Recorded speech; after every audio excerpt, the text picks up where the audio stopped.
თაშორის ხო ანუ აქამდე თუ შეიძლებოდა მაგალითად ლევან იოსელიანის განცხადებებისთვის ისეთი არასწორი, არაკორექტული თუ სხვადასხვა რაღაც გვეწოდებინა, ну ეს მე მაგალითად რომ ვუყურე ამ ინტერვიუს, ეს იყო ჩვეულებრივი ქართული ოცნების პროპაგანდისტის ინტერვიუ.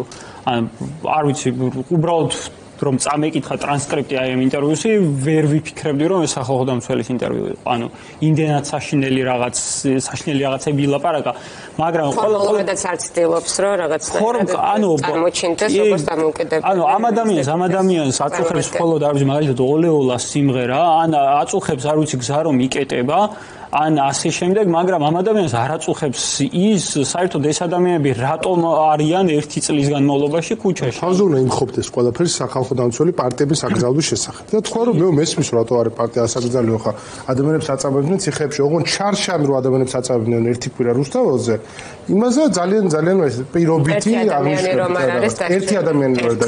იქაც ნუ ძალით ამოვაცალეთ სიტყვები რაც თქვა, მაგრამ თუ ადამიანების წამებაზე ლაპარაკი არ ვიცი ციხეში კი არა ქუჩაში აწამეს ადამიანს. რუსთავ ერთი კვირა გრძელდებოდა რა, ერთი კვირა. კი და ანუ ამას სისტემური ხასიათი ხონდა. სისტემური დააჯილდოვეს ის ხალხი, ვინც ეს ხალხი აწამა. სტორეთ პოლიტიკური უნდა ტეხტეს განგაშს, როცა არასათანადო მოპყრობა ხდება. მაგალითად ნინო დათაშულთან დაკავშირებით, ვის უნდა ქონოდა განგაში ნინო დათაშულზე მაგალითად მადლობა გადაუხადა იმას სასამართლოს, მე უკვე გირაოთი რომ შეცვალეს პარტნიორობა, მივესალმებითო ლამის მადლობა გადაუხადა, მივესალმებითო რომ გირაოთი შეცვალესო და ანუ მანამდე რაც ხდებოდა ხმა რომ არა მოუღიათ.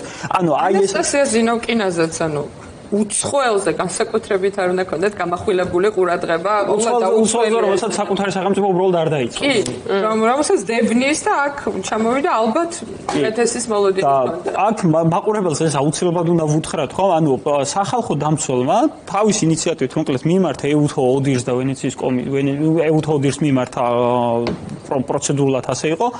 შეაფასებინა ბოლოს განხორციელებული, უпростоრედ ამ წლის დასაწყისში განხორციელებული ცვლილებები, სადაც მათ შორის პატიმრობაც იყო გარკვეულ შემთხვევებში შემოტანილი, ანუ ისეთი მასშტაბით არა როგორც ახლა ბოლო ცვლილებების დროს, მაგრამ მაინც პატიმრობასთან მიმართებით ეუთო ოდირმა პირდაპირ დაწერა, რომ ეს საერთაშორისო სტანდარტებთან, ანუ ადამიანის უფლებათა ევროპული კონვენცია, სამოქალაქო და პოლიტიკური უფლებების შესახებ აქტი, ну მათ შორის ასევე საქართველოს კონსტიტუციასთან შეუსაბამო არის, ანუ ასეთი რაღაც არ არსებობს, რომ პროტესტის კანონდარღვევით გამოხატვის გამო შენ გიჭერდნენ, ანუ ასეთი რაღაცა უბრალოდ და უშუალოდ შეიძლება ანუ იქ რაღაც გარკვეული წესები დარღვევა, მაგრამ თუ ეს ძალადობაში არ გადადის, ამის გამო სისხლის სამართლებრივი თუ ადმინისტრაციული პატიმრობა შენ არც ერთ შემთხვევაში არ უნდა გამოიყენო. ეს ჯარიმის ოდენობას რომელიც მანამდე იყო ჯარიმაზე, ნუ ჯარიმაზე ხო, ნუ იქ საერთოდ საუბარი აღარ არის 20 ჯერ აღემატებოდა საარსებო მინიმუმს, ხო, ეს 5,000, მაგრამ ადამიანმა რომელმაც თვითონ მიმართა ეუთო ოდირს და ეუთო ოდირმა მისი მიმართვის საფუძველზე დადო დასკვნა, ერთი სიტყვა არ დაცდენია ამ დასკვნის შესახებ, სადაც პირდაპირ წერს ეუთო ოდირი, რომ ეს ცვლილებები უბრალოდ შეუსაბამობაში არის სამართლებრივ, ნებისმიერ სამართლებრივ წესრიგთან და არ ვიცი რა სამართლებრივი წესრიგით აფასებს ეს ადამიანი საერთოდ ამ ცვლილებებს ან იმ პრაქტიკას, რომელსაც ქართული ოცნება ეხება, ხო? ანუ მართლაც ამაზე სასამართლოში რომ ვესაუბრებით, როცა ადვოკატები მივიდივართ კონკრეტულ ადამიანებს ვიცავთ და ვესაუბრებით მოსამართლეებს, ну არ ვიცი, აზრი არ აქვს უბრალოდ იქ ამ ყოლაფრის საუბარს, იმიტომ რომ მოსამართლეები უბრალოდ ამ პოზიციებს არ ისმენენ. სახალხო დამცველს, ну თვითონვე დაავიწყდა რომ თვითონვე თავისივე მიმართვის საფუძველზე რა დასკვნაც გასცა ეუთო ოდირმა, ვენეციის კომისიამ მსგავსი რაღაც დაწერა.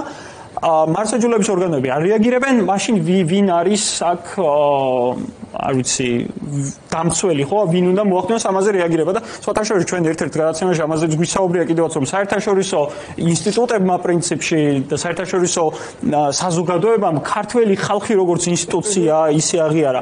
ერთადერთი ვინც ადამიანების უფლებების დაცვას ახერხებს როგორც შეგვიძლია ისე მაინც, ხო, ისევ და ისევ ქართველი ხალხია.